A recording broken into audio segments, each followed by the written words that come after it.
This is Bob Oliphant from the Westford Historical Society and Museum, bringing you episode 44 of season 4 of the Westford Wardsman podcast. The Westford Wardsman newspaper was part of Turner's Public Spirit, a weekly newspaper in Ayer a century ago.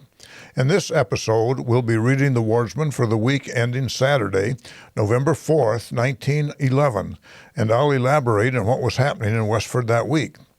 The week starts with the Westford Center section.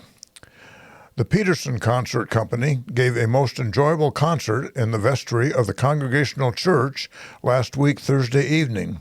This company consists of Mr. and Mrs. Peterson and 2 daughters, Miss Elvina and Miss Gladys. They proved themselves versatile entertainers with violin, mandolin, cornet, and piano. Miss Gladys recited several times with much spirit and expression.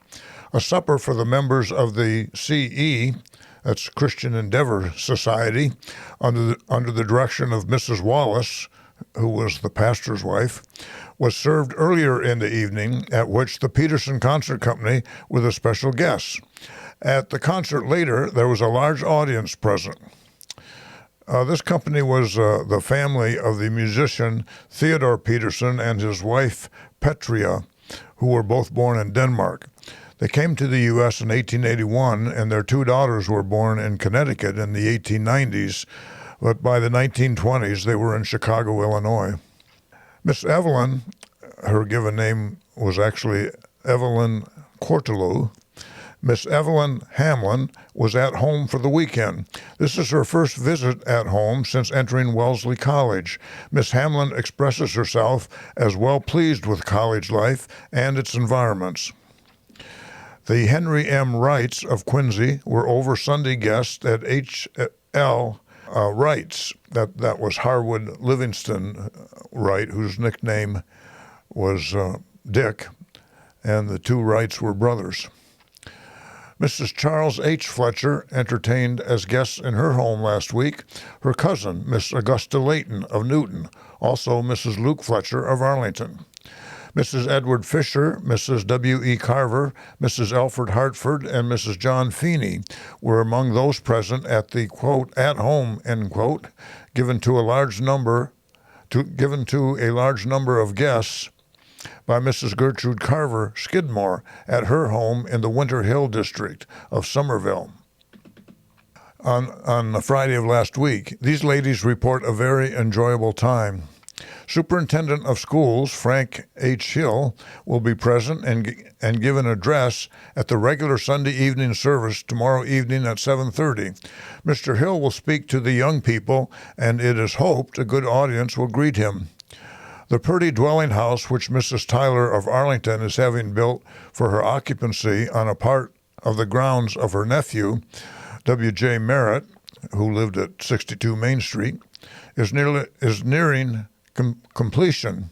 The carpenters are almost finished, and the painters and paper hangers will soon have the house ready to move into. I think this is the house at 60 Main Street, which the town assessor's list says was built in 1905, which is not 1911, but pretty close. The electric light workmen, who have been so busy for some weeks equipping the town for electric lights, are about through, and the lights are expected to be turned on the last of this week. This is a much appreciated improvement for our town. The annual banquet under the auspices of the Congregational Church Society will take place on Thursday evening of next week. The program committee and the committee for the banquet are planning to make the affair a real success. Dinner will be served at 7 o'clock. Mrs. Luke Fletcher of Arlington has been a recent guest for a week of Mr. and Mrs. George W. Haywood. Mr. and Mrs. Sebastian Watson are making preparations to go south for this winter, going to New Bern, South Carolina. The next paragraph is about a Halloween party. Miss Edith Foster entertained a group of friends at her home on Tuesday evening, at which the genial hospitality of Neshoba Farm, which was located on the Concord Road in Westford, dominated the whole affair. A dinner was served at 6:30, at which the decorations were especially appropriate. The other rooms were also decorated with bats, black cats, etc. All the guests received favors suited to the occasion. The grounds were decorated with jack-o'-lanterns, red fire, etc. All the mystic rites of Halloween were participated in, and it was an evening of thorough enjoyment to all concerned. Guests were present from Dorchester, Beverly, Boston, Littleton, and Westford. Next section is on Field Day. The Boy Scouts, under the direction of Principal Cogshell of the Academy, had a most successful field day at Whitney Park last Saturday afternoon. This event has been postponed from the previous week on account of unfavorable weather. There was a good attendance of interested spectators. Reverend David Wallace acted as referee for the list of sports, which was as follows. Relay race won by Joseph Sullivan, Fred Burnham, Eugene Maloney, and Leon Hildreth. Potato race, Leon Hildreth first, Bertram Sutherland second. Standing broad jump, Leon Hildreth first, Fred Burnham second, Eugene Maloney third. Sack race, Edward Reed, Daniel Maloney first, Fred Burnham, Bertram Sutherland, and Eugene Maloney second. Not sure why there's three people in that race. Hop, step, and jump, Edward Blodgett. Tilting was the next event, and Alfred Sutherland won that. 100-yard dash, Leon Hildreth first, Fred Burnham second, Daniel Maloney third. 100-yard dash for young boys, Eugene Maloney first, Joseph Sullivan second. Third place, a tie between George Sullivan and Clifford Woods. And the running broad jump, Bertram Sutherland first, Joseph Sullivan second. The next section is the About Town section. Blodgett brothers, Fred and Charlie, as they are familiarly called, are doing the reconstruction and enlarging act to their dwelling house, which is situated on Millstone Hill, so near the edge of Westford that, quote, the old oaken bucket, the iron-bound bucket, the moss-covered bucket that hangs on the well, is in the town of Groton. This quote is from the poem The Bucket, or The Old Oaken Bucket, by the minor Knickerbocker poet Samuel Woodworth. The poem was set to music in 1826 by Matt Damon and became a popular song. The house is being raised up and a story added, and a general modern trimming up is making everything sunny and inviting. For young men, they have had a wonderful prosperity and are popular wherever their footsteps leave tracings. Henry Harrington of Graniteville is doctor of the woodwork. He was a local contractor and carpenter. Reverend Weeks of Boston conducted the services at the Unitarian Church on Sunday and preached an eloquent sermon on life more abundant. It is expected that he will occupy the pulpit tomorrow. John Walker of Natick has been visiting the familiar scenes of his youthful days and native town at the old Walker homestead on Main Street. The WCTU, that's the Women's Christian Temperance Union, met with Mrs. Samuel L. Taylor on Wednesday. Mrs. Homer Seavey, as delegate to the state convention at Holyoke, gave a stirring account of the doings of that gathering.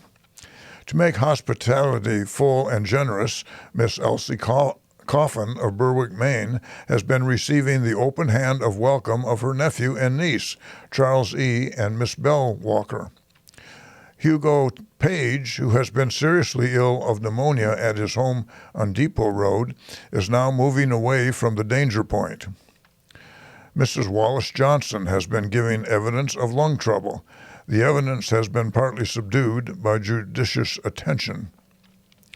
Next section is an obituary. Mrs. Fletcher Pope, who was one of 10 children of Calvin and Nancy Reed Fletcher in the days of Groton Junction, now Ayer, 3 girls and 7 boys. In 1853, she married Fred Pope. For several years, their home was in West Chelmsford when the rush of business was on in fullness under Captain Christopher Roby. They moved to Leominster, where Mr. Pope died several years ago.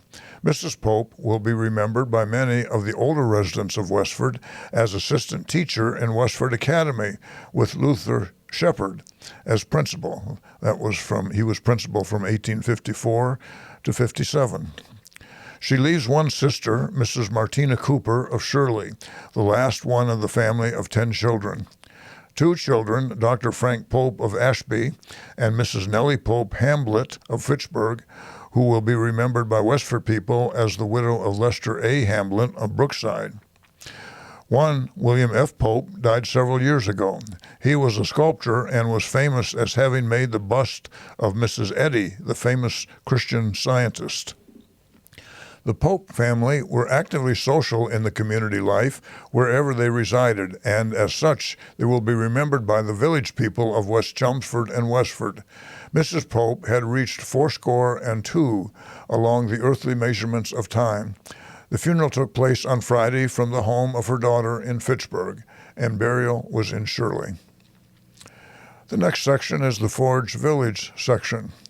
Cameron School was closed on last week Friday owing to the fact that the teachers attended a convention in Boston that day.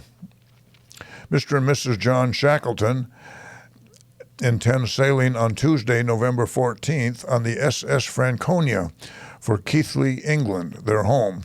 Mr. and Mrs. Shackleton take with them the well wishes of their many friends.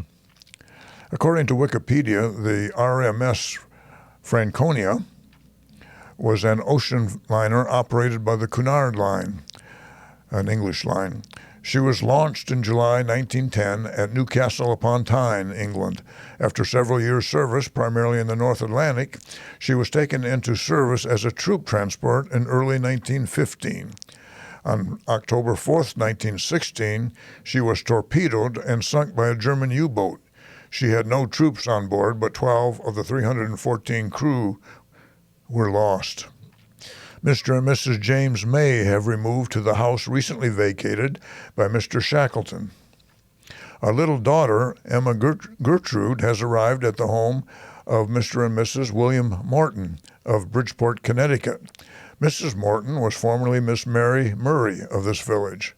Miss Marion Cannell of North Billerica visited at the home of her aunt and uncle, Mr. and Mrs. Miles Collins, Saturday and Sunday. Frederick Davis is confined to his home by illness. Gerald Daly is suffering from a severe illness at the home of his parents, Mr. and Mrs. Hugh Daly. Tuesday evening in Abbott Hall, a Republican rally was held at which a large audience was present. Last week, Friday, this village was favored by a short visit from Lieutenant Governor Frothingham while on his automobile tour through the country villages. A crowd of 200 people assembled and greeted him, nearly all factory workers. Lieutenant Governor Lewis Adams Frothingham was a Republican and former Speaker of the Massachusetts House of Representatives. He was seeking his party's nomination for governor, which he received, but he lost the general election to Eugene Foss. He had served as second lieutenant in the U.S. Marine Corps in the Spanish-American War and would serve as a major in the upcoming U.S. Army in the upcoming World War I. He subsequently served as a representative to the U.S. Congress from the 14th Massachusetts District from 1921 to 1928. Halloween was observed in this village this year in many ways, the youngsters with their noise and jack-o'-lanterns and the elders with parties and social events. Speaking of parties and social events, the next section is entitled Supper and Entertainment. The first supper of the winter was held in Recreation Hall by the Ladies' Sewing Circle on Saturday evening and proved to be quite a success. Supper was served from 5:30 to 7:30, after which tables were cleared away and a most enjoyable entertainment was given by the children of the Sunday school. We're talking about the St. Andrew's Mission in Forge Village now. The entertainment was in the form of a sketch entitled A Dream of Mother Goose, and was altogether one of the prettiest affairs ever given by the children. A grand march of all the characters closed the performance. Miss Miriam Blodgett was the accompanist. Following the entertainment, dancing was enjoyed until a late hour to the music of the Precious Orchestra. The committee in charge of the supper were Mrs. R.D. Prescott, Mrs. Hugh Ferguson, Mrs. Bert Coney, Mrs. David Lord, Mrs. William Fernald, Mrs. Nelson Prescott, Miss Marion Lord, and Miss Bertha Collins. Sarah Precious had the children in charge and deserves much credit for their work. The proceeds of the affair will be used for the benefit of St. Andrew's Mission. The next section is the Graniteville section.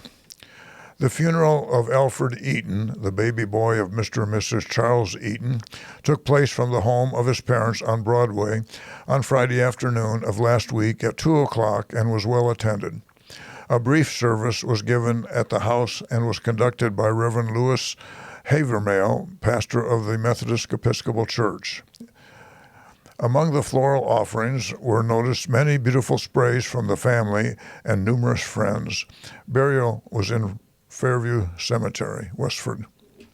There were no sessions of the schools last week Friday, as the teachers were attending the convention held in Boston on that day. Joseph B. Riney has recently accepted a position with the Gulf Refining Company, located in Lowell, and left here to assume his new duties this last week. Reverend Edmund Schofield, pastor of St. Catherine's Church, celebrated both Masses in church on Sunday morning. The members of the Holy Name Society of St. Catherine's Church held a very interesting meeting in the church on Sunday evening. Reverend Michael Doherty, spiritual director of the society, was present and gave an interesting address on one of the most important questions of the day. 10 new names were added to the roll call, and it is expected that 25 more will be in readiness at the next regular meeting. After the meeting was closed, benediction of the Blessed Sacrament was given. The service is being conducted by Reverend Doherty, assisted by the regular choir. This entire service was arranged especially for the men, and the next one promises to be even more largely attended. The children who will make their first communion will receive in a body at the second Mass in St. Catherine's Church tomorrow, which was a Sunday. The members of St. Catherine's Church Choir have accepted an invitation to participate in a sacred concert to be given in North Chelmsford under the direction of Reverend Michael Doherty in the near future. Several of the boys serenaded Mr. and Mrs. William Ledwith at their home on First Street on Tuesday evening and presented them with a handsome clock. And that's the news in Westford for the week ending November 4th, 1911. Thank you for listening, and thanks to Ryan Cousins of WestfordCAT for providing technical support. You can find transcriptions and podcasts from the Wardsman at our website at museum.westford.org or visit the Historical Society's Facebook page for more Westford news from days gone by. This is Bob Oliphant, and I hope you will join us for next week's Westford Wardsman podcast. Thank you.